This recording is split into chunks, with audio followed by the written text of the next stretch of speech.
اور واصف علی واصف صاحب کہتے ہیں میں ایک دفعہ داتا دربار بیٹھا ہوا تھا, ایک بندہ دعا کر رہا تھا یا اللہ جو 25 سال پہلے میں نے دعا مانگی تھی وہ واپس لے لے, یہی وہ ریپیٹ کر رہا تھا. تو میں نے اسے بعد میں پوچھا کہ یہ آپ کیا بات کر رہے ہیں؟ تو کہنے لگا میری بیٹیاں ہی تھیں, ساری اچھی نکلی ہیں, لیکن میری تسلی نہیں ہوتی تھی. 25 سال پہلے میں نے ایک بیٹا مانگا رو رو کے, کتنی منتوں سے مرادوں سے, اور وہ چرس اور ہیروئن کے نشے میں پڑ گیا تو گھر کا سارا سامان اس نے بیچ دیا. تو بڑا بہتر کیا تھا اللہ نے جو مجھے بیٹا نہیں دیا ہوا تھا, تو یا اللہ وہ دعا واپس لے لے.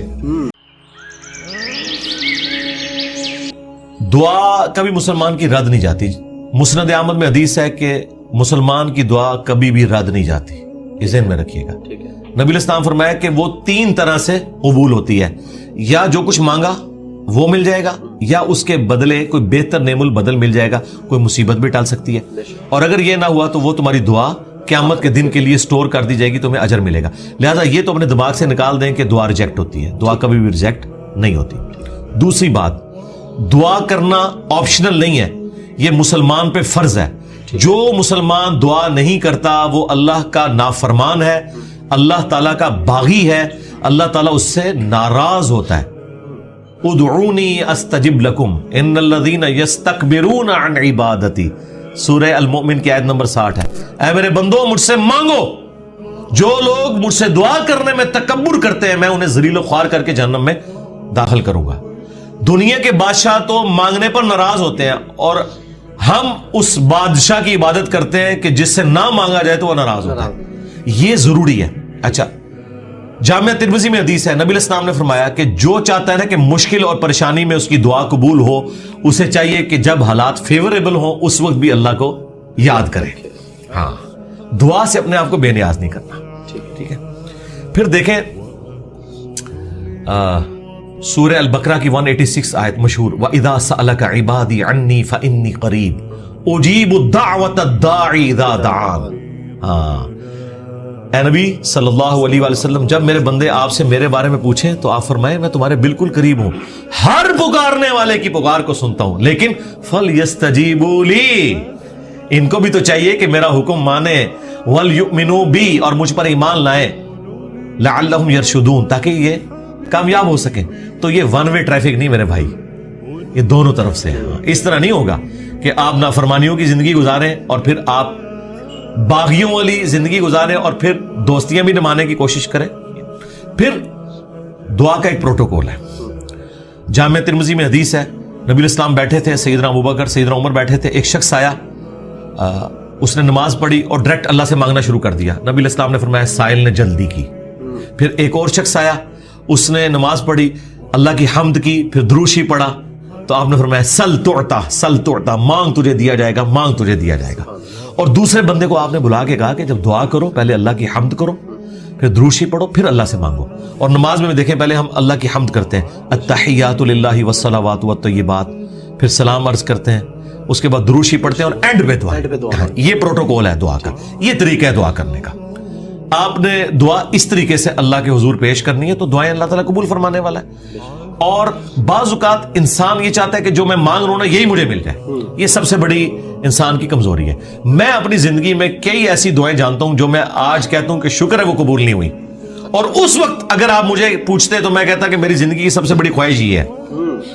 میں نے خلاف کعبہ 2002 میں پکڑ کے دعا کی تھی کہ اے اللہ مجھے بریلوی مارنا, بجائے یہ کہنے کہ مسلمان مارنا. میں ایک فرقے کے لیے دعا کر رہا تھا. شکر ہے اللہ قبول نہیں کی تھی, تیری مہربانی.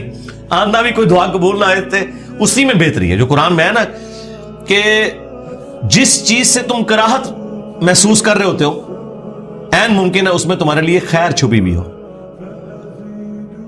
اللہ جانتا ہے, تم نہیں جانتے.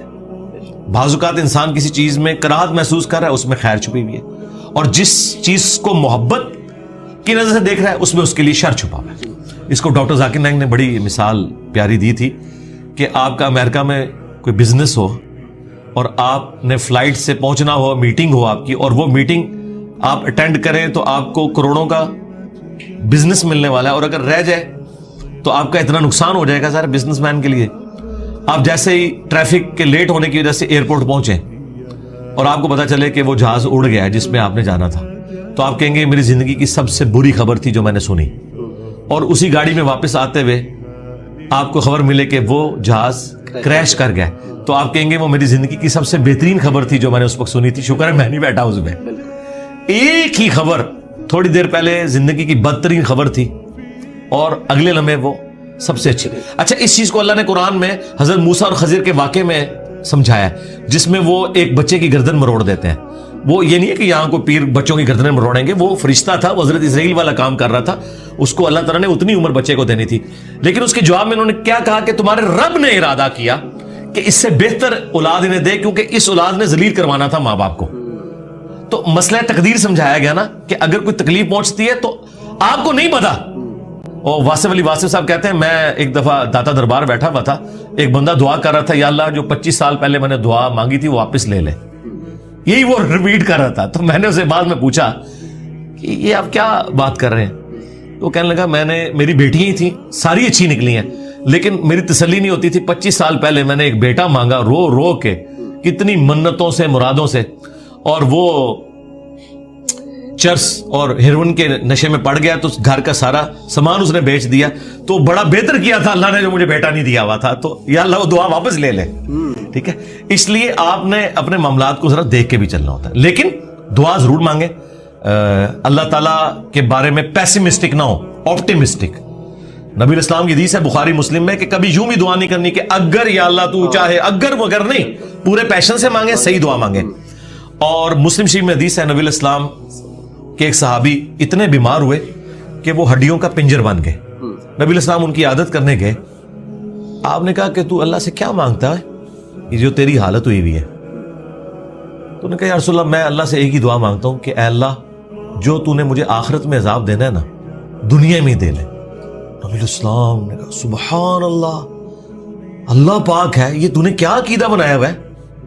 یعنی حضور جب حیران ہوتے تھے نا تو یعنی غلطیوں سے پاک تو اللہ ہی ہے، یہ کہتے تھے وہ تیرے اندر سکت ہے کہ تو دنیا میں بھی اللہ کا عذاب برداشت کر سکے، اور تجھے تو چاہیے تھا تو کہتا اللہم ربنا آتینا فی الدنیا حسنہ وفی الآخرۃ حسنۃ وقینا عذاب النار۔ اے اللہ مجھے دنیا میں بھی بھلائیاں عطا فرما، آخرت میں بھی بھلائیاں عطا فرما، اور آخرت کی سب سے بڑی بھلائی مجھے دے، وقینا عذاب النار، جہنم کی آگ سے بچا لے۔ تو نبی الاسلام نے کہا یہ پڑھ، اس نے پڑھنا شروع کیا۔ صحابہ کرام کہتے ہیں کچھ دنوں بعد وہ ایسے ہو گیا جیسے مردہ زندہ ہو جاتا ہے، بالکل ٹھیک ہو گیا، ٹھیک ہے۔ تو اندازہ کریں کہ بعض اوقات ہماری اپنی مس ہینڈلنگ ہوتی ہے۔ پھر نبی الاسلام نے کچھ ہمیں راستہ بھی بتایا ہے، بخاری مسلم میں حدیث ہے جس کی خواہش ہو کہ اس کی عمر دراز ہو جائے اور اس کے رزق میں برکت ہو، یہی دو دعائیں ہیں جس کے پیچھے لوگ درباروں پہ بھی جاتے ہیں، ادھر ادھر ذلیل ہوتے ہیں کہ جی صحت والی زندگی ہو، لمبی ہو، ظاہر انسان کے اندر اللہ نے خواہش رکھی ہے، اور فراخی ہو۔